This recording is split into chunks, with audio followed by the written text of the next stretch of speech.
Hello, my name is Joe from Marine for TCG. Drink of the day is a pint of orange juice, but I've drunk most of it.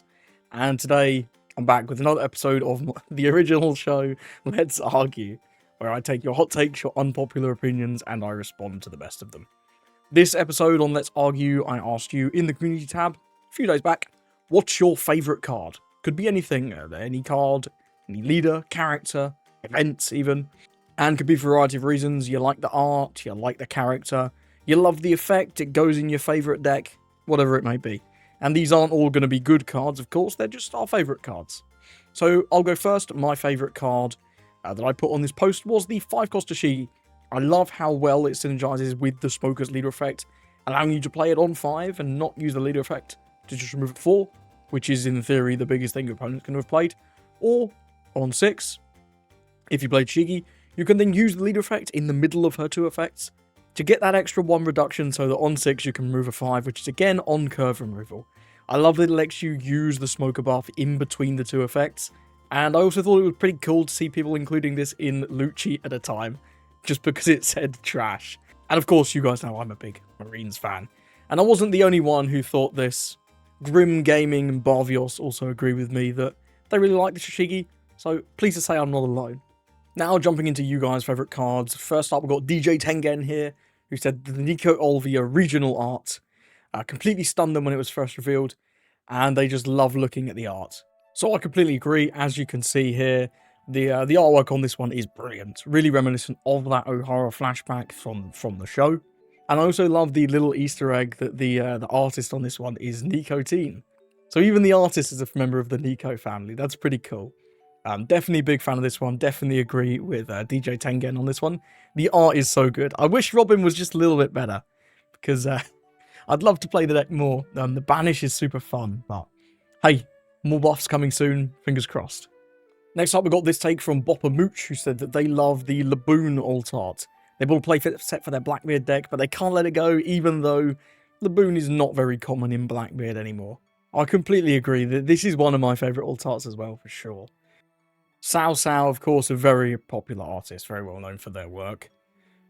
And this Laboon is no exception. I love how sort of muted the background is, with just like the pink, peachy colour, and then the blue sea on the bottom and big Laboon sticking out.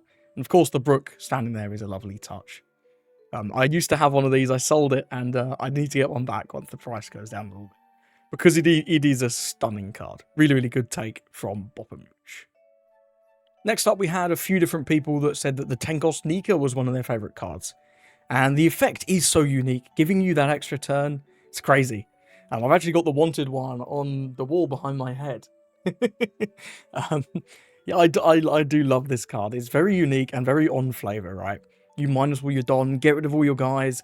It's like you've died, but then Luffy starts again. You get another turn, and he comes back stronger, just like in the show.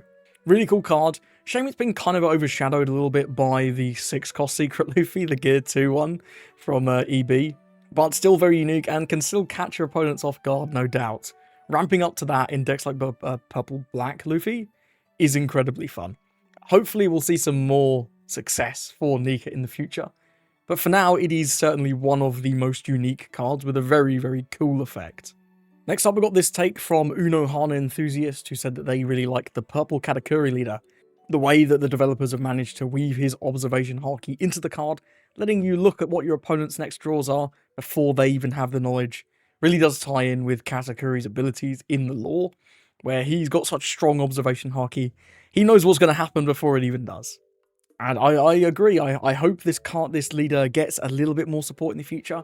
The 7-cost Pudding from PRB is looking like a nice little buff, but I feel like he is sort of missing a card. And I wonder if they could have made the ability such that it let you look at the top card of your opponent's deck, and then put it back either on the top or the bottom.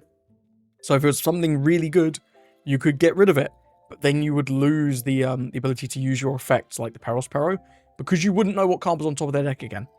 Or you could leave it there and give them the card that you know about, and then use all of your effects that rely on you knowing what the top card of their deck is. I wonder if that's something they could have done to make him just a little bit stronger, because at the minute, his effect's good, but early game, you don't really want to use it a ton. And late game, it's not super powerful. However, I do agree that I love how they put the lore into that card, and they do that with so many of the cards in the game. It really is different coming from other card games where like there's such little care taken often. But the One Piece card game developers always put a lot of love into designing the cards with respect to the source material. Next up, we got this take from Ray Today 443, who said that they love the alt art of the Ben Beckman from set 9. Trashing, like they said, trashing is so good compared to KOing. Dodges all sorts of effects like Koshiro, and on KOs like Kikunojo. Dropping this guy on curve just feels so good, and just like Ray said, it is the core card of Shanks decks. I've seen many different Shanks lists, and I think this might be the only card that I've never seen at less than 4 copies. Everyone agrees that, like, yep, Ben Beckman, he's pretty good. He's got counter, he's a 7 cost. Any kind of 7 cost with counter is pretty good. There's not many high-end cards that have counter. And with his effect being so good and so versatile, being able to combo it with power down like with Tama, it is really nice. When you get your opening hand, you're never really upset to see a Ben Beckman in it. And your opponent's often hoping, oh, I hope he doesn't have Ben Beckman, because then he can trash my important character, often dodging the KO protection, which is great. Next up, we had a couple of people who really liked Stussy. I've got to say, the Stussy is a pretty unique effect, you know? Having to lose one of your own resources to remove one of theirs. It reminds me a lot of the blue cards that do similar things, but a much more balanced approach.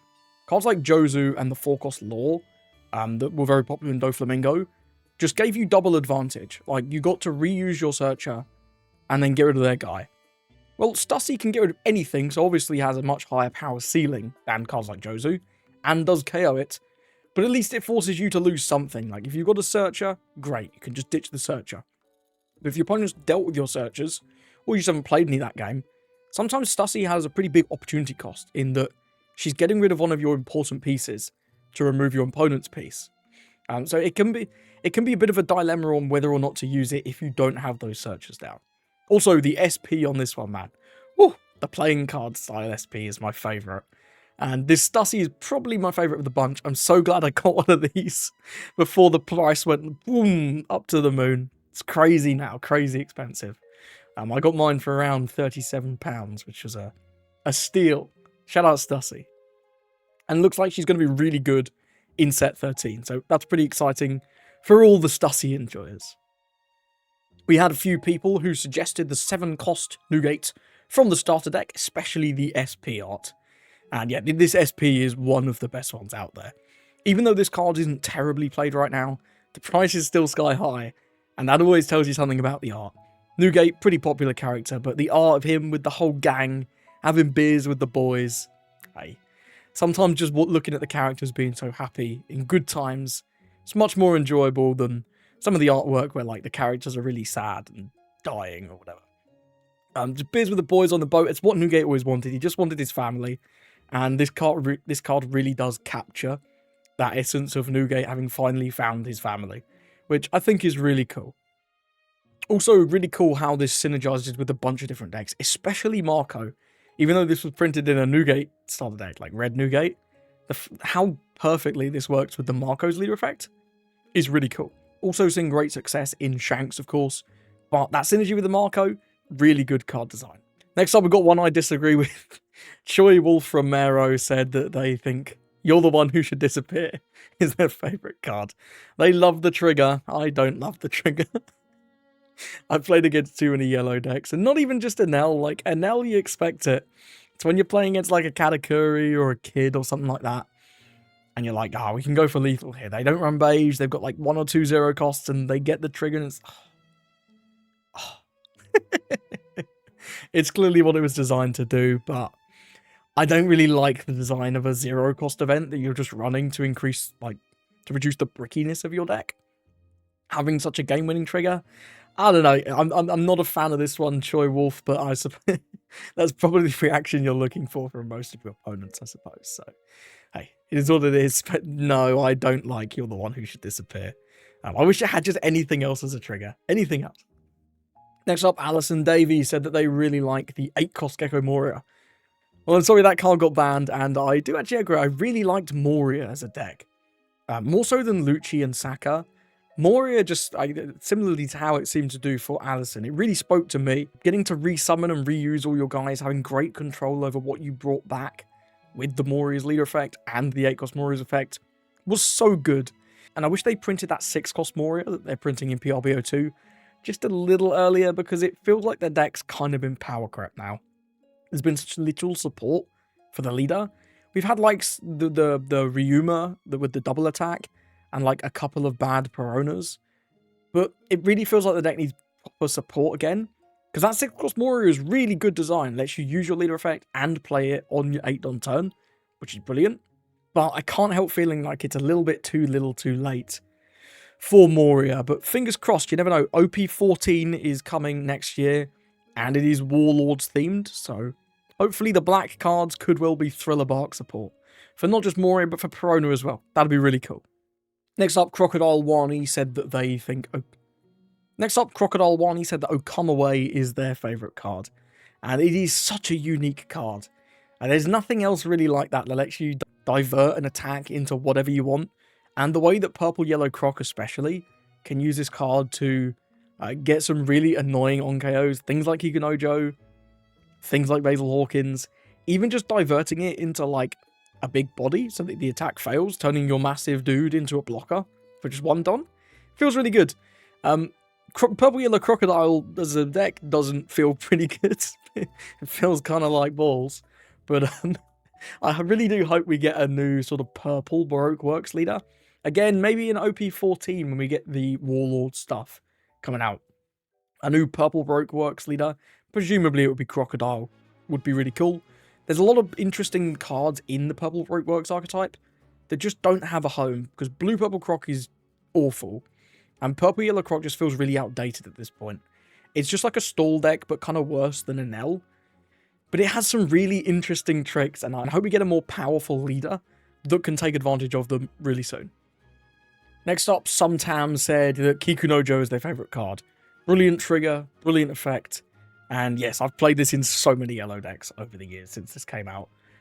Yamato, Enel, Katakuri, Kid, Blue Yellow Nami. This is just like one of the best generic yellow cards since it got printed.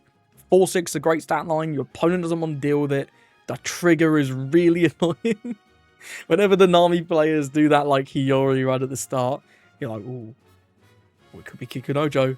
Could be Kikunojo. Maybe I shouldn't attack. Because Kiku hitting the board is just such a tempo swing. Especially when it comes out for free. Really good card. And the alt art from the... Is it from the file? Best Selection 1, I think? Also looks really good. Really big fan of that one.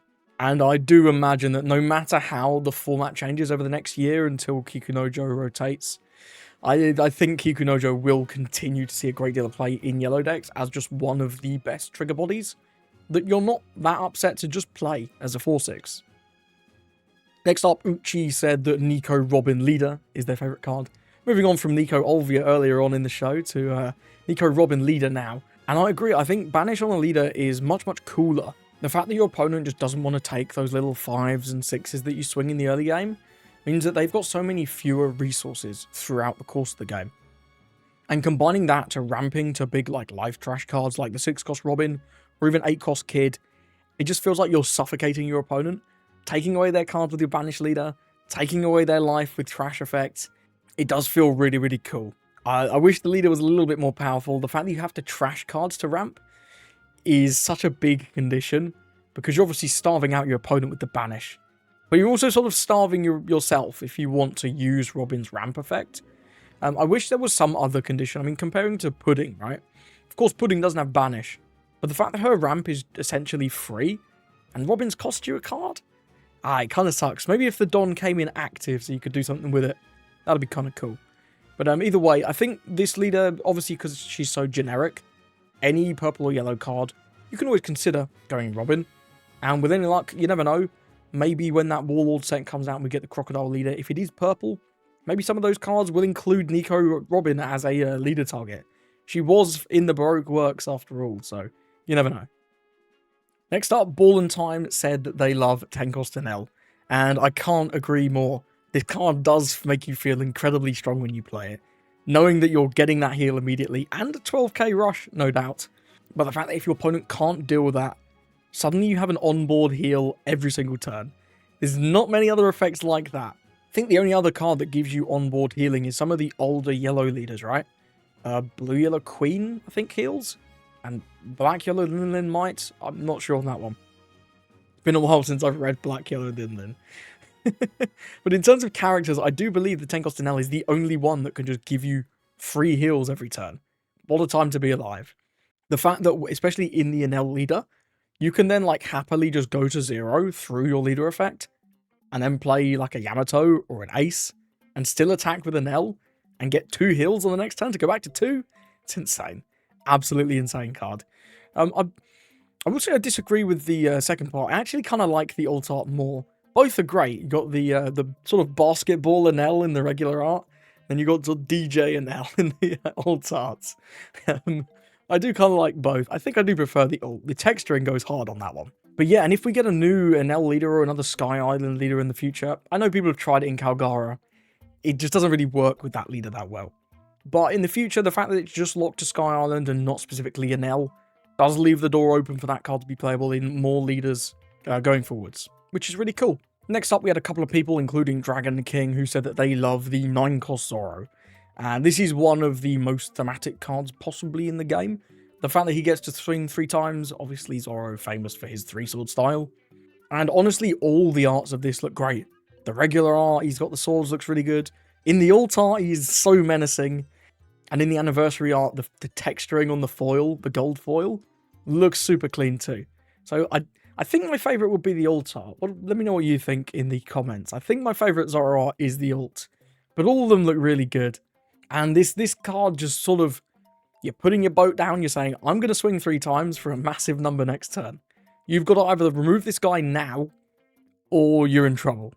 There are a few other cards that exude as much board presence as Zoro, when he's just sitting there menacingly, and finding a turn where you can safely play this Zoro just feels so good, especially when you know that your opponent cannot deal with it, and they're just sitting there tearing their hair out like, what do I do now? They're going to swing like 12, 12, 12. It's crazy. But yeah, Zoro, great card, really fun to use as well. And obviously very versatile, not being locked to anything in particular. Cool to see him seeing a lot of play in the red-green Luffy in OP13. Next up, Pegasus said that they love the Vivi leader from OP04. They love how the alt represents the iconic scene of all of the gang doing like the fist pump with the X mark on their arms. It's the leader that they use the most, and she's very generic, and you can play all sorts of different cards in Vivi. And that they love the idea of just being able to give your guys rush. Well, have I got good news for you. That new Vivi leader from EBO3 looks honestly a lot stronger than this one. The fact that your leader can attack is such a detriment to most of these old leaders.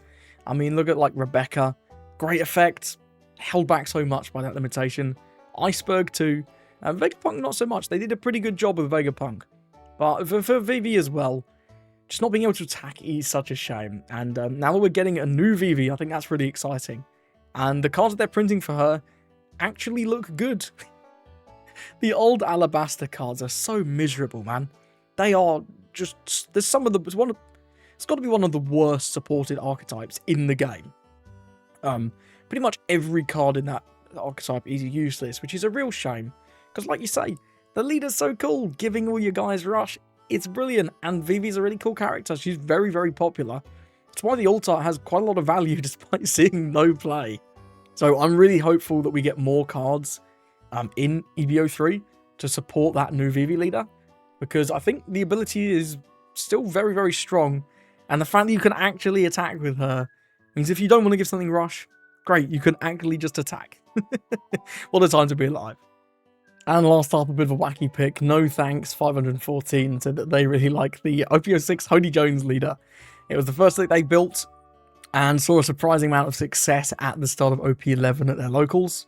And they love that they were able to build it themselves and have great success with an off-meta leader. So I also really like this leader. So this leader to me feels a little bit like leader that can't attack done right. Similarly to the Vivi that we're getting in EBO3.